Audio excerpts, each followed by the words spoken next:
चला बघा, lecture number 13 cell the unit of life. Last lecture बघायचं याच्यामध्ये आपल्याला. Nucleus also called as brain of the cell. त्याला पेशीचा काय म्हणतात? ब्रेन म्हणजे मेंदू म्हणतात. जसं तुमच्या शरीरात मेंदू जे काम करते तेच पेशीसाठी न्यूक्लियस तेच काम करते.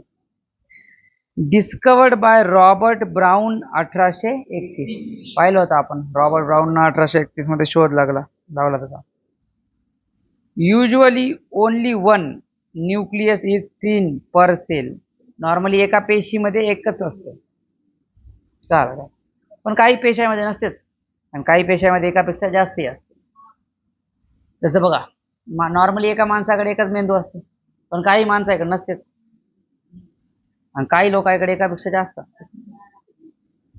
तर बघा, सेल्स विथ नो न्यूक्लियस, नसणारे न्यूक्लियस बघा. मॅच्युअर्ड मॅमेलियन आरबीसी, जे आरबीसी असतात मॅच्युअर झाल्यावर, मॅमेलियन म्हणजे सगळे जे मॅमल आहेत, आपण तुम्ही कुत्रे घोडे मांजर, त्यांच्या आरबीसीकडे न्यूक्लियस नसते. नंबर 2, ट्रकिड, झाडामध्ये असतात हे पेशा. वेसल्स, झाडामध्ये असतात. Fibres of झायलम do not have nucleus, हे सगळ्या झाडाच्या फ्लोएम आणि झायलम मधल्या पेशा आहेत. सीव ट्यूब्स, हे झाडामध्ये आहे. Fibre of phloem do not have nucleus, हेही झाडामधल्याच पेशा आहेत. तर एवढ्या प्रकारच्या पेशा आहेत. 1 2 3 4 5 6 पेशा इकडं केंद्रक नाही आहे. काही पेशा ज्यांच्याकडे एकापेक्षा जास्त केंद्रक आहेत ते कोण आहेत? Some cells may have more than one nucleus. जसं की कोण? पॅरामेशियम कडं हॅज 2 न्यूक्लियाय, 2 केंद्रक आहेत. आणि फायकोमायसेट नावाच्या जे फंगायचा प्रकार आहे त्यांच्याकडे एकापेक्षा जास्त काय असतात? केंद्रक असतात. आणि बाकीचे मग नॉर्मली लोकांकडे एका पेशीला एक केंद्रक असते. खाली या बघा, आता कसं दिसायला. बाहेरून मध्ये जातो आपण, तुम्हाला माहिती आहे. सगळ्यात बाहेरचं काय आहे? Outer envelope of nucleus. नाव दिसलं? न्यूक्लियस दुहेरी असते, तर बाहेरच्याला मग आउटर एनव्हलप ऑफ न्यूक्लियस म्हणतात. मग मध्ये पण एक आहे, ते आहे इनर एनव्हलप ऑफ न्यूक्लियस. आणि लगातार एकच गोल चिटूक नाही काढलं, असे गोल मध्ये खात गोल, कारण मध्ये छिद्र आहेत माहिती आहे का, त्यांना काय म्हणतात बघा? Nuclear pore. दिसायले का? कारण तिथूनच पदार्थ मध्ये बाहेर जातात.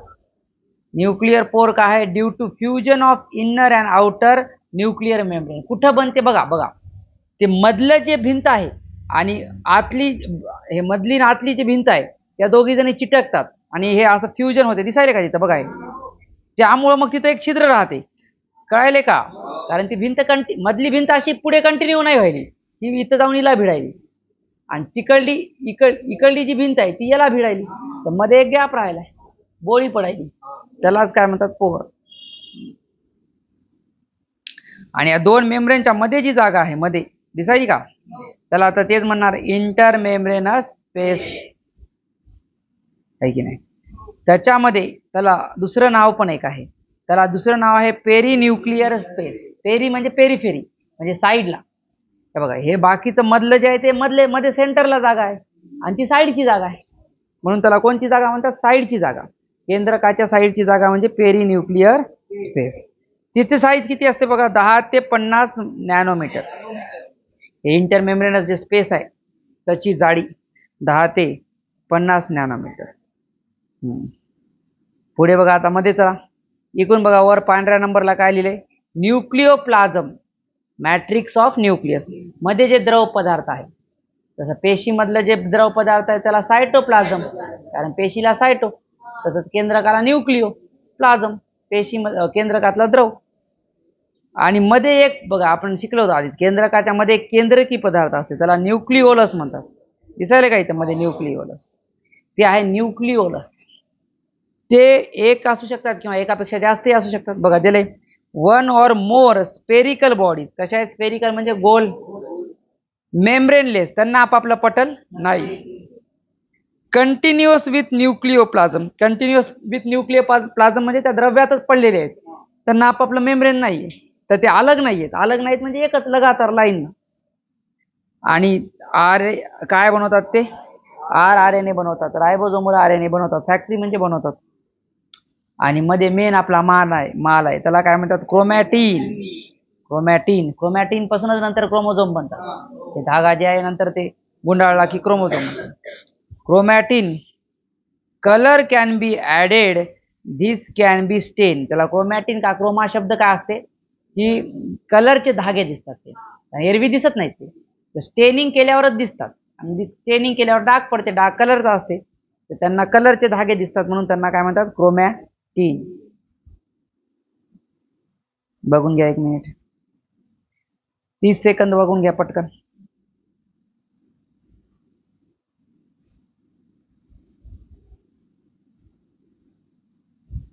सगळे नाव एक एकदा बघून घ्यायचे पटकन.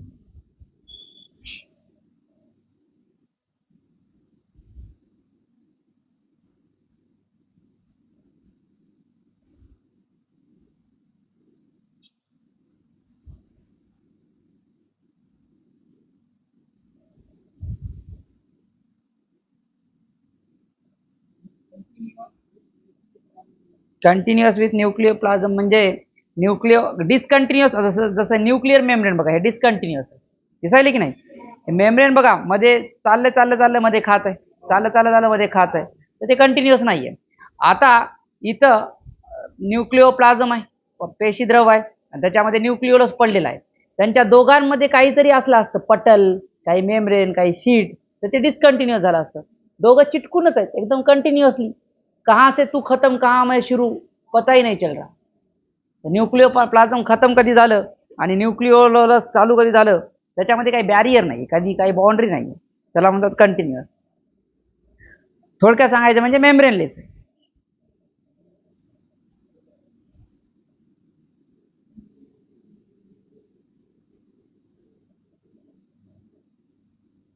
चला या खाली बघा. आता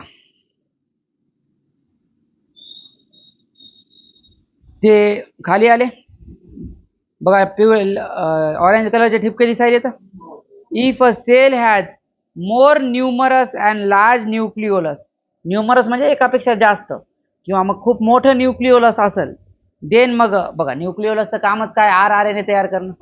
तर मग ते जास्त असतील तर RNA जास्त तयार होते. RNA जर जास्त तयार होत असतील तर RNA काय असते, रायबोसोमल RNA, तर रायबोसोम जास्त तयार होतात. रायबोसोमचं कामच काय असते, प्रोटीन जास्त तयार करणं, तर मग ते प्रोटीन जास्त तयार करते पेशी, जर त्यांच्याकडे न्यूक्लिओलस जास्त असेल आणि मोठा असेल तर. तर याचाच अर्थ न्यूक्लिओलस जास्त तर प्रोटीन सिंथेसिस जास्त. पुढे बघा, हे धागे दिलते तुम्हाला क्रोमॅटिनचे, दिलते की नाही धागे. त्या धाग्याला जर तुम्ही झूम करून बघितलं तर काय दिसते तुम्हाला, धाग्याला जर झूम करून बघितलं तर काय दिसते तुम्हाला.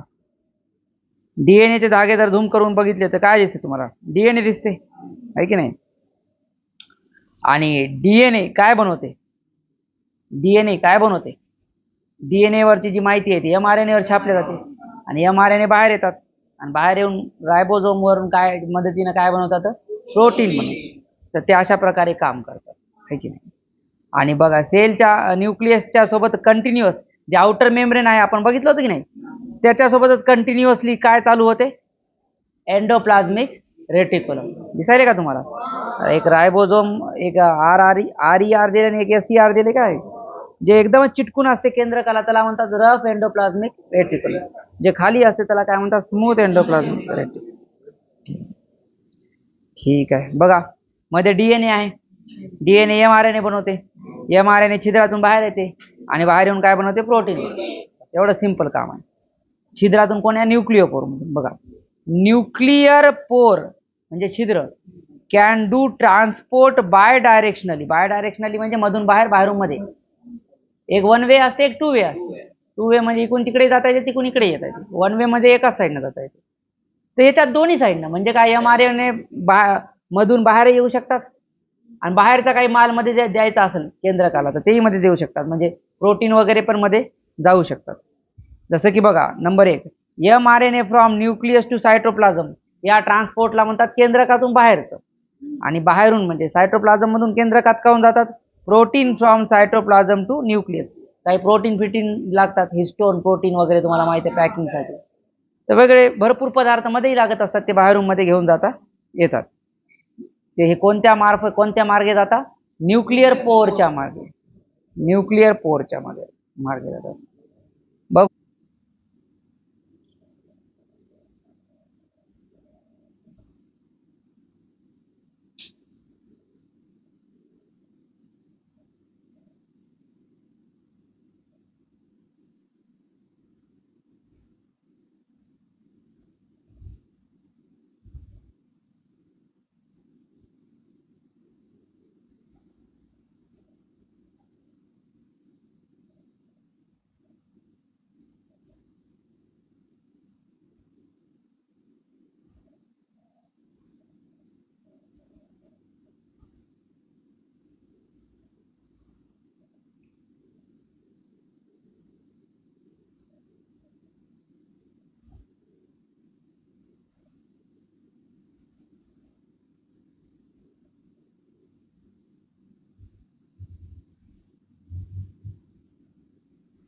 चला या खाली.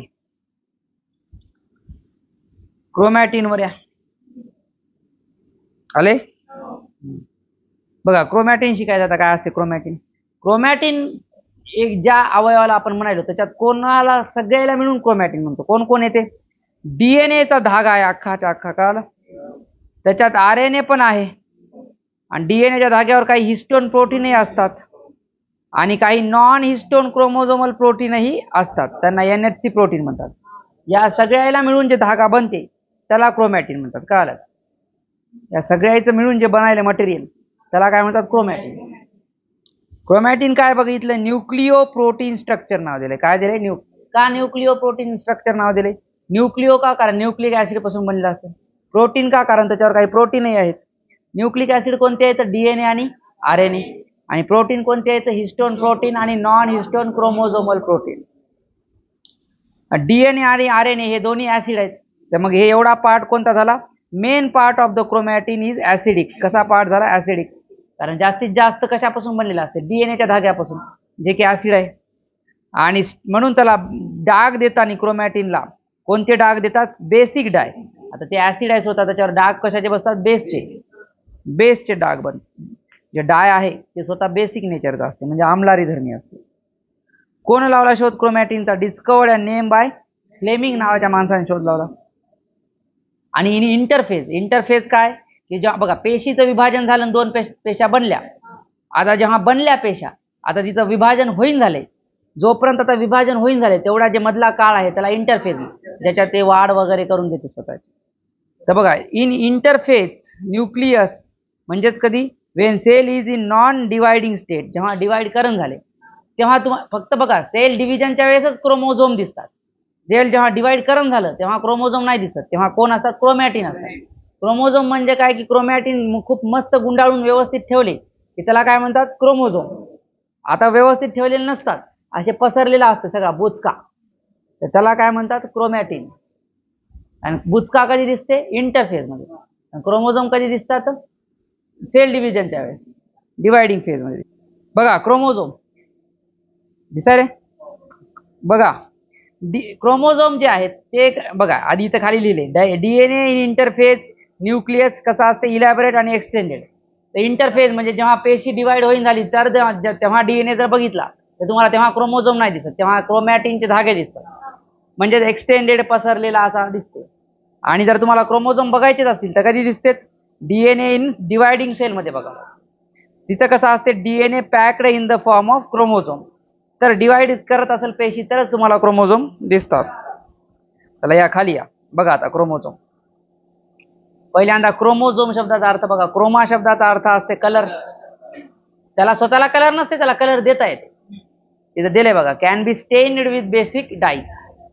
आणि झोम म्हणजे बॉडी, तर कलर्ड बॉडी असं. पहिल्यांदा जेव्हा कलर बघितलं तर ते कसे दिसले? मायक्रोस्कोप खाली कलर्ड बॉडी दिसल्या, म्हणून त्यांना क्रोमोझोम नाव दिलं. क्रोमोझोमच्या पुढे दिले कंटेन्स डीएनए. सगळा डीएनए कुठं असते? पेशीमधला क्रोमोझोम मध्ये असतो. ठीक आहे. आता इकडे या. सगळ्यात मेन तुम्ही बघा, पहिल्यांदा सेंट्रोमियर शब्द दिसायला का? सेंट्रोमियर, त्याला प्रायमरी कन्स्ट्रिक्शन म्हणतात, माहिती आहे का तुम्हाला? तर हे usually found in all chromosome. एक असं आकुंचित भाग असते, आकुंचित, जिथं असं दबलेलं आहे, असं जसं तुम्ही ते नरड तळायला टाका ते चिमट्यानं नरडे असे तळतात की, तळताना जर त्याला दाबलं पचकन तर तिथे ते दबलेलं असते, निकून फुगलेले त्या टाईप तिथं ते प्रायमरी कन्स्ट्रिक्शन आहे. तर तिथं आकुंचन झालेला, बाकी फुगलेला असतं तिथं ते एकदम चपट झालेलं असते, कळालं? त्याला सेंट्रोमियर म्हणतात. आता दुसरं बघा, एक असं दिसायले रेष मारलेली पिवळी, एक अशी रेष दिसायली तुम्हाला, हे एवढी पिवळी रेष मारलेली अशी, ते पूर्ण वरून खालीपर्यंत तेवढ्याला त्याला म्हणतात, त्याला काय म्हणतात? क्रोमॅटिड. त्याला काय म्हणतात? इकून एक क्रोमॅटिड आहे आणि इकून एक क्रोमॅटिड आहे, दिसायले का? आणि ते दोघं जण चिटकलेत कुठं? सेंट्रोमियर जवळ, दिसायले का? तर ते हे जे क्रोमोझोम एकच आहे इथं, पण क्रोमॅटिड किती आहे इथं? समजून घेणं महत्वाचं आहे. ते तुमच्या जेनेटिक्स धड्यापर्यंत महत्वाचं चालते. हे आता सेल डिव्हिजन जेनेटिक्स पर्यंत चालते. हे इथं जे तुम्हाला आकृतीत दिसायला क्रोमोझोम किती आहे? एक.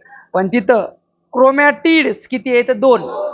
आणि त्या दोघी जणी चिटकलेल्या आहेत म्हणून त्यांना म्हणतात सिस्टर क्रोमॅटिड. खाली वाचा. फर्स्ट क्रोमॅटिड नाव दिसलं, सेकंड क्रोमॅटिड नाव दिसलं, कनेक्टेड टू सेम सेंट्रोमियर नाव दिसलं, म्हणून त्यांना सिस्टर क्रोमॅटिड म्हणतात. एकाच क्रोमोझोम मधल्या दोन क्रोमॅटिडला सिस्टर हे नेहमी शब्द येणार आहेत पुढे, सिस्टर क्रोमॅटिड, सिस्टर क्रोमॅटिड. बघा आता तुम्हाला एका क्रोमॅटिड वर एक बुंडूल दिसायले का पुढे? त्याला सॅटेलाइट नाव दिसायले का? आणि त्याच्या खाली एक सेकंडरी कन्स्ट्रिक्शन नाव दिसायले, सेकंडरी. तर सॅटेलाइटच्या वर नाव दिसायले if found in any chromosome. जर सॅटेलाइट असेल तर त्या क्रोमोझोमला कोणता क्रोमोझोम म्हणतात? Satellite chromosome, sat chromosome. असावंच असा काही नियम नसते, असू शकते किंवा नसू शकते. त्याच्या खाली जे दिसायले तेही सेकंडरी कन्स्ट्रिक्शन, तेही असावंच असा काही नियम नाहीये. बघा खाली दिलंय पुढे, not found in all chromosome, सगळ्यामध्ये भेटत नाही. काय असते हे? Small non staining region. कसं आहे हे? सॅटेलाइट आणि हे सेकंडरी कन्स्ट्रिक्शन कसं आहे? नॉन स्टेनिंग रिजन आहे, तिथं डाग पडत नाही, तिथं पडत नाही डाग. आणि present at the constant location, एकाच ठिकाणी ते प्रेझेंट असतात, नेहमीच एंडिंगलाच असतात, म्हणजे कुठे मध्ये वगैरे. जसे सेंट्रोमियर दिसायले का तुम्हाला?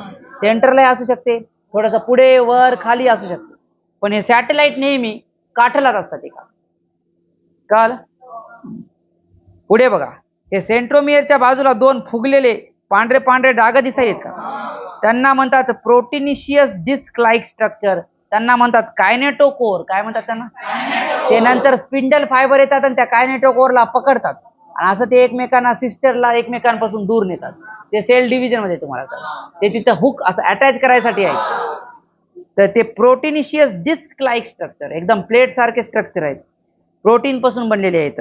कशाच्या? सेंट्रोमियरच्या साईडला आहे, सेंट्रोमियरच्या दोन्ही साईडला दिसायलेत का? आणि नोन ॲज, त्यांनाच म्हणतात कायनेटोकोर. कायनेटोकोर. आता बघा क्रोमोझोम मध्ये काय काय नाव लक्षात ठेवायचं? क्रोमोझोम स्वतः एक नाव. ते आता एका इकडे बघा, नुसतं मी एक जरी काढलं तर हे पण क्रोमोझोमच आहे. एक क्रोमॅटिड काढला यालाही क्रोमोझोमच म्हणतात, कळलं का? हे एक क्रोमोझोम आहे, हे एक क्रोमोझोम आहे. इथं क्रोमोझोम किती झाले? हे दोन. आणि हे पण एक क्रोमोझोमच असते, हे एकच क्रोमोझोम आहे. इथं दोन क्रोमोझोम नाही आहेत.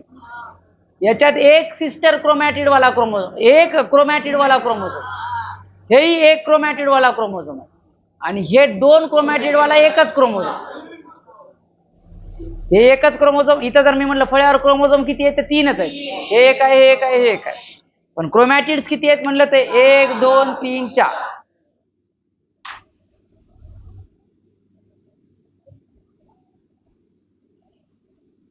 बघून घ्या सगळं. आता बघा क्रोमोझोम पाहिले तुम्ही, आता क्रोमोझोमचे प्रकार बघायचे. प्रकार कशाहून पाळले?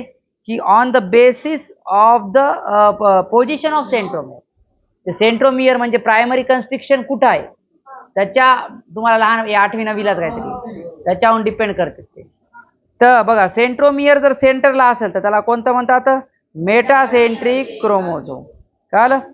सेंट्रोमियर सेंटरहून थोडं साईडला सरकलं वर किंवा खाली तर मग एक दंडा थोडा लांब होते, एक दंडा थोडा छोटा होते, तर मग त्याला म्हणतात submetacentric chromosome. By the way, हे जे आहे हे जे तुम्ही बघायले हे क्रोमॅटिड आहे आणि क्रोमोझोमही आहे.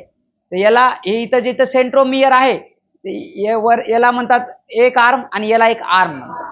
सेंट्रोमियर मुळे दोन आर्म होतात. सेंट्रोमियर मुळे 2 आर्म होतात. आता सेंट्रोमियर जर सेंटरला असेल तर वरचा आर्म आणि खालचा आर्म तेवढाच राहते, तर मग ते इक्वल लेंथचे आर्म होतात. सेंट्रोमियर थोडं एका साईडला सरकलं तर एक लांब होते, एक थोडा छोटा होता. अजून सेंट्रोमियर एकदम काठाला टोकालाच गेलं तर एक खूपच लांब होते, एक खूपच छोटा होता. तर बघा आता सेंट्रोमियर थोडस जर स्लाइटली अवे फ्रॉम सेंटर दिलंय का वर, तर मग सब मेटासेंट्रिक म्हणतात. मग एक शॉर्ट आर्म बनते आणि एक कोणता बनते, लॉंग आर्म, आहे की नाही. आता एक आहे centromere near the end. Centromere समजा एंडिंगलाच गेलं, टोकाला, ऍट नाही, नियर, टोकाच्या जवळ, तर मग कोणतं बनते, ॲक्रोसेंट्रिक. मग एक खूपच लांब बनते आणि एक आता इथून छोटूस एक बुंडूल बनते. आणि सगळ्यात शेवटचा आहे centromere at the terminal. Terminal म्हणजे ते सेंट्रोमियरच जाऊन टोकाला बसलं, म्हणजे त्याच्या पलीकडे काहीच नाही, म्हणजे खाली एकच आर्म. तर मग त्याला काय म्हणतात, टिलोसेंट्रिक. त्याला काय म्हणतात, मग एक लांब आणि एक शॉर्ट आर्म नाहीत, हेच काठल आहे, मग तिकडलाच लांबच लांब आर्म. खाली या टाइप्स ऑफ क्रोमोझोम बघा, चित्र काढून दाखवले तुम्हाला, दिसायले का तुम्हाला चित्र. आता हे जे पहिले तुमचं मेटासेंट्रिक दिसायले ते बेंड झाल्यावर असं व्ही सारखं बेंड होते, कळलं का. आणि जे 2 नंबर तुम्हाला सब मेटासेंट्रिक जे दिसायले ते बेंड झाल्यावर ते एल आकारासारखं बेंड होते. आणि जे ॲक्रोसेंट्रिक बेंड झाल्यावर जे सारखं दिसते, कसं दिसते. आणि टिलोसेंट्रिक जेव्हा दिसते तर ते कसं दिसते, आय सारखं, आय सारखा ठिपका दिसते.